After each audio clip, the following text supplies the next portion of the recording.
Yuk mendarat. Udah ngerekam? Yuk. Oke ya, ini saya mendarat.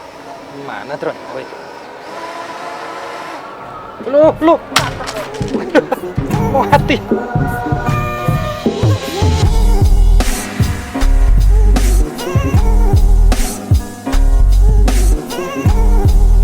Ada hal yang mengejutkan. Astaga, kena garis. Iya tadi saya habis nyoba pakai FPV-nya ini. Tahu nggak sih, ringan banget, saking ringannya.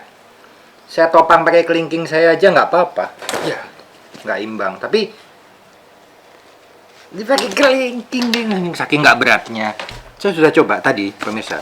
Jadi ternyata parrot ini, misalkan ini drone-nya ya. Saya punya dua,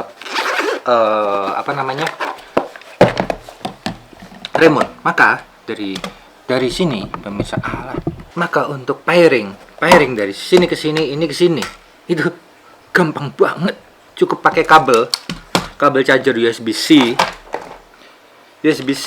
satu sini, celek, nyalain, maka ini akan connect ke sini. Terus saya coba juga, ini kan memang sudah connect tadinya gitu ya, asli bawahnya misalnya, ini udah connect gitu, set, buka, connect, terus yang ini saya buka, nggak mau connect. Tapi begitu ini saya matiin, ini nggak bisa langsung, matiin dulu, nyalain lagi, ini connect langsung ke sini, sehingga di dalam drone ini terregistrasi dua remote ini, dan satu remote bisa terregistrasi untuk dua drone. Satu remote bisa terregistrasi untuk dua drone. Dua remote bisa saling tuker-tukeran. Bingung ya, tapi sangat menarik. Kenapa coba? Karena kalau saya mau memodifikasi remote-nya parrot, maka saya cukup beli satu lagi remote-nya aja. Saya modifikasi antenanya, saya kasih alien tech atau apa yang 5 watt itu pancarannya yang bisa sampai 10 km. Kalau tidak butuh, saya pakai yang ini. Tapi ini saya bawa yang udah modifikasian misalnya. Waduh, kayaknya nggak nyampe, banyak interferensi segala macam. Oke, sebentar, turun dulu sebentar. Pakai remote saktinya, jelek, pakai antena 10 watt. Wih, jauh. Semudah itu. Oh ya, satu pertanyaan lagi mengenai kacamata. Pengguna kacamata bisa nggak pakai FPV-nya ini, parrot? Aduh. Bisa. Tapi kacamatanya saya nggak tahu ya, apakah seperti ini bentuknya, setipis ini atau gimana frame-nya. Tapi kalau ini bisa saya pakai begini ya. Nah, gini. Jadi di dalam ini ada kacamatanya gitu. Cuman kayaknya kok nggak nempel, nggak nempel. Tuh kan pakai kacamata. Dah, yuk coba terbang praktek.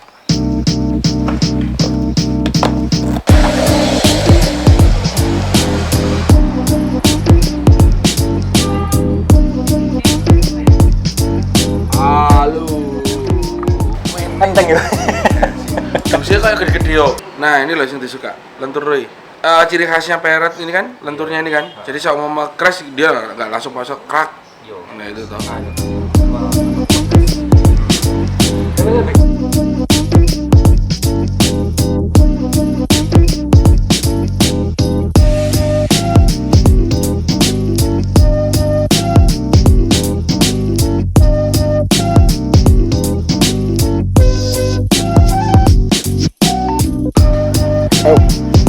Udah ngerekam. Sudah. Ini sekilas bledek. Ini sekilas anu ya. Yang kemarin saya terangin tentang parrot Hanafi dari vlog sebelumnya. Jadi kalau Anda beli ini harganya 11.300.000. Cuman kalau pakai nama saya di Cius Drone. Nanti dapat diskon 500.000. Jadi total 10.800.000. Dapat ini semua.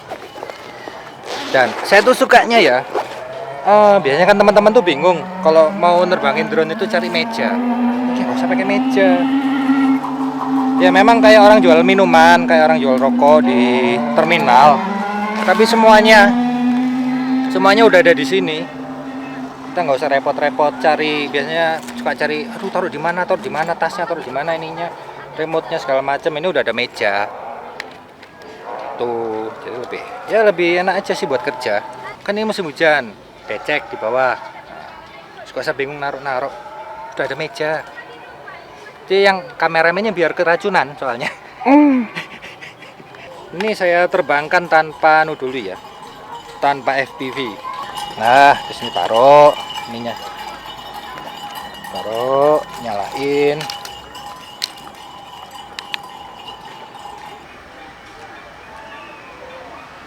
Udah.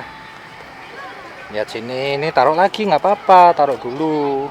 Dan ya pemirsa, kalau Anda lihat kelebihannya Parrot ini belum ada sinyal GPS di drone, ini GPS di HP. Ingat ya, kelebihannya Parrot itu dia langsung ngambil lokasi GPS-nya HP dulu untuk keamanan. Dia kirim ke drone. Beda sama merek lain tuh biasanya lama nunggu GPS, nanti takut homeplaynya nyasar. Kalau Parrot nggak usah khawatir karena dia langsung ambil data dari GPS-nya HP duluan, karena paling cepat memang dari HP. Ini kalau di Parrot kita bisa pilih ada auto dan manual ya. Ini kalau kita lihat di sini.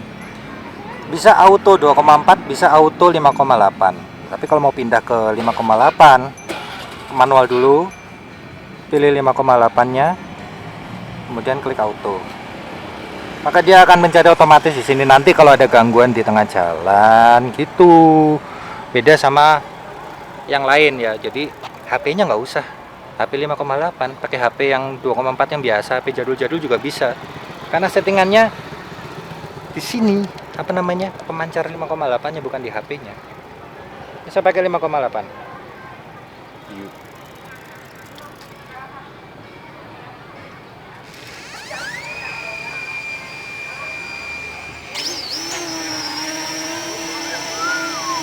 Saya tunjukin hasil kameranya ya, mungkin yang belum melihat vlog saya sebelumnya. Saya udah pernah nge-review ini, tapi kameranya pernah saya review, tapi kan tahun lalu, udah lama. Ini saya kasih lagi hasil kameranya.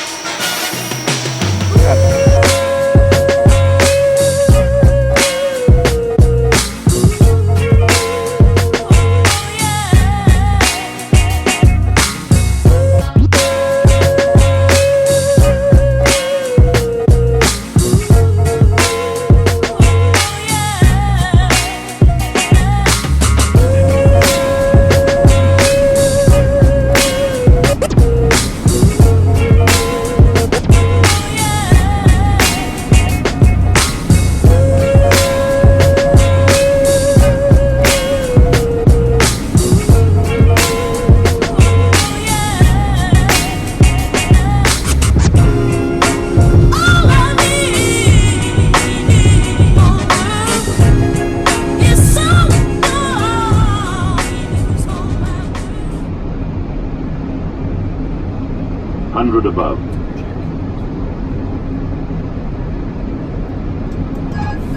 400. Minimum.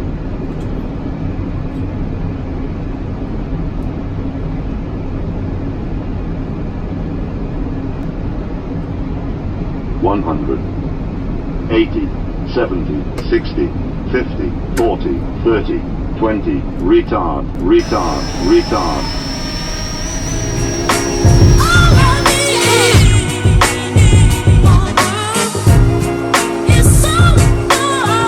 Udah taruh dulu.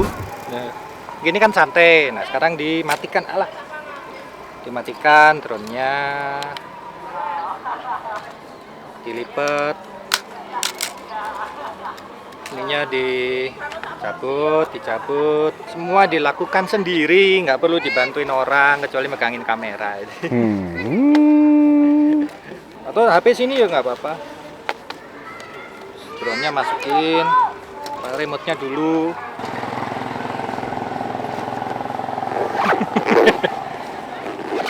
Sudah, pindah, ayo.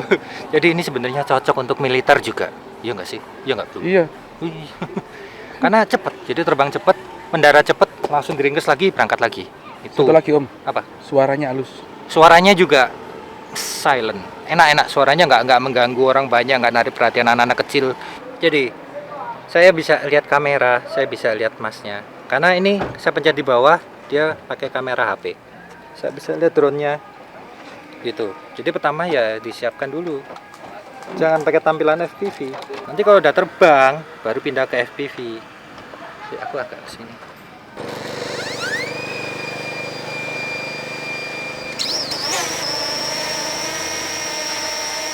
Ini kalau udah yakin aman, baru dipindah. Nih, lagi kabel apa sih? Ini ada tombol pindah. Tek, maka saya, pandangan saya ke sana. Kameranya, oke. Rekam. Cus, wah gila keren. Saya masuk ke menu. Ini rekam ya wesan. Ke menu yang atas, nggak tahu nih drone-nya bakal kabur apa enggak. Tolong liatin ya kameramen, drone-ku kabur apa enggak. Man. Ini tombolin dia ini. Nah ini masuk ke option saya. Tapi harusnya screen record ya. Nggak usah. Ini masih mode film. Minimalis, standar, klasik, arcade. Nah saya pindah ke yang arcade. Tuh rasanya kayak terbang, ya ampun. Cuman ya memang kalau pakai ini pemirsa, rasanya memang kayak terbang, kayak naik drone, kayak naik pesawat. Ini sampai lihat aku pakai kameranya iPhone. Kameranya HP. Gitu. Aku cari drone-nya nggak kelihatan.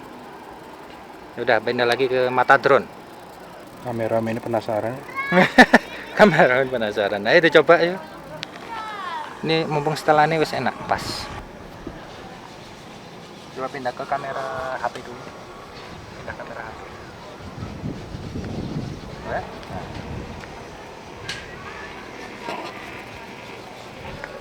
Pindah lagi kamera.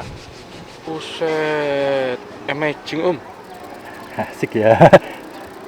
Woi, serasa Superman woi. Woi, Jangan muntah loh. Sensasinya beda ya. Yo, Ini buat proyek kan kira-kira masuk banget. bisa juga ya. Jadi kita benar-benar bisa fokus lihat objeknya. Tuh. Wih, serasa aku mau tak elang. Oh, itu drone-nya. Itu di atas kita.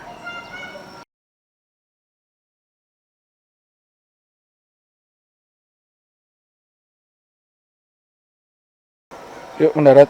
Udah ngerekam. Yuk. Oke ya, ini saya mendarat. Mana drone? Oh itu. Lu. Mau mati.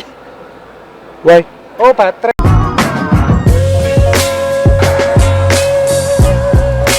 Jadi, ternyata jatuh tadi. Ini udah nyala mikrofonnya. Udah. Jatuh. Drone-nya crash, semut. Drone-nya crash dan hasilnya adalah ini. Tapi gimbal nggak apa-apa, gimbal oke. Jadi tadi itu masnya terbang. Sudah baterai tinggal berapa persen? 17. Tinggal 17%. Itu deket drone-nya, deket. Terus diserahkan ke saya untuk syuting, untuk mendarat. Hanya beda berapa detik itu? Alah, Enggak, 2 detik lah. 2 detik. 2 detik kemudian dari 17%. Tinggal 10. Saya pakai, saya lihat di ini tadi. Loh, 9%, kaget saya. 9% kan biasanya 9% dia terpicu untuk return to home. Nah, saya cepet-cepet aja, mumpung belum return to home, udah deket drone-nya, udah deket banget. Saya turunin pelan-pelan. 5 meter. Baru ketinggian 5 meter. Plak, mesinnya mati. Mesinnya mati, jatuh, plak, cut off. Dan Om Cius gimana? Kameramennya juga bingung kan.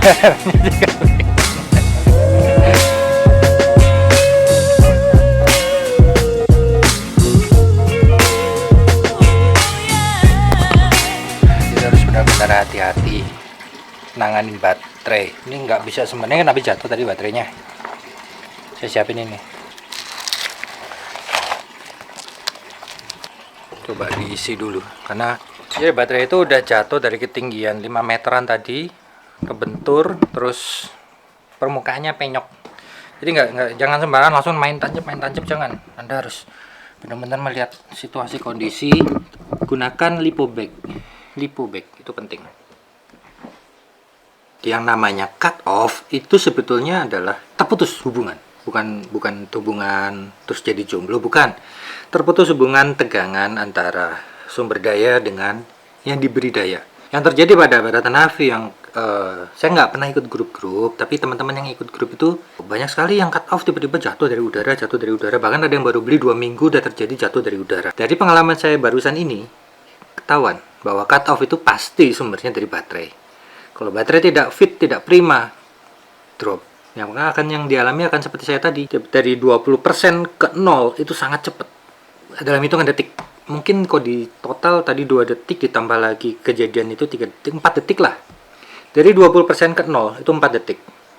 Tapi untung saya sempat lihat meter baterai sekian persen, sehingga saya bisa tahu penyebabnya ini. Atau siapapun lah yang terbang menggunakan drone, jangan lupa pantau terus itu yang namanya baterai. Baterai ini normal nggak ini turunnya? Persentase turunnya normal nggak? Apa lebih cepat? Apa drop? Apa gimana? Anda akan bisa analisa kalau punya data. Kalau nggak ada data, hanya sekedar, drone-nya tato nubruk, drone-nya tato hilang, nggak ada data, maka akan jadi bohong cerita-cerita seperti itu. Nah, saya tadi dapat data dari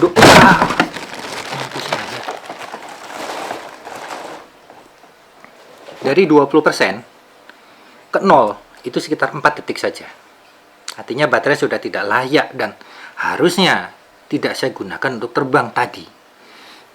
Ciri-cirinya harusnya sebelum kejadian hari ini itu saya bisa tahu bahwa memang terjadi dari 100% menuju ke 20% itu sendiri sudah lebih cepat dari biasanya. Biasanya saya bisa terbang dari 100 ke 50% itu 10 menit lebih. Ternyata hanya 10 menit, bahkan nggak sampai 10 menit. Dari 100% ke 50%. Sebelum ini saya tuh, kok cepet ya baterainya habis. Itu udah agak nggak enak perasaan saya. Saya punya data dari 100% ke 50% lebih cepat ini lebih cepat habisnya. Ternyata benar hari ini terjadi, bahwa itu sudah tanda-tanda bahwa baterai harus ganti. Atau kalau masih dalam masa garansi, maka tukarkan dengan yang baru. Karena ya ada kesalahan di baterai, bukan di unit drone-nya. Enggak, drone-nya biasa aja, semua sama. Apapun drone Anda, kalau baterainya drop, 0 di atas, pasti jatuh.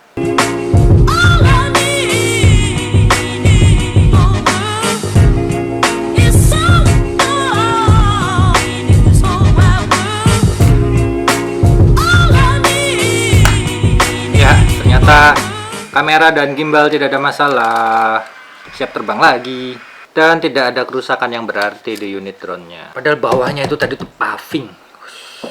Ini saya cuma nyoba kamera karena nggak saya cas sampai full ini baterai ini, dan baterai ini sudah tidak layak digunakan karena sudah pernah jatuh, udah nggak layak, harus beli baterai baru. Baterai bawahnya ini masih ada, ini baterai bawahnya. Ini bawaannya paketnya FPV, tulisannya masih jelas. Yang punya saya tulisannya udah hampir hilang.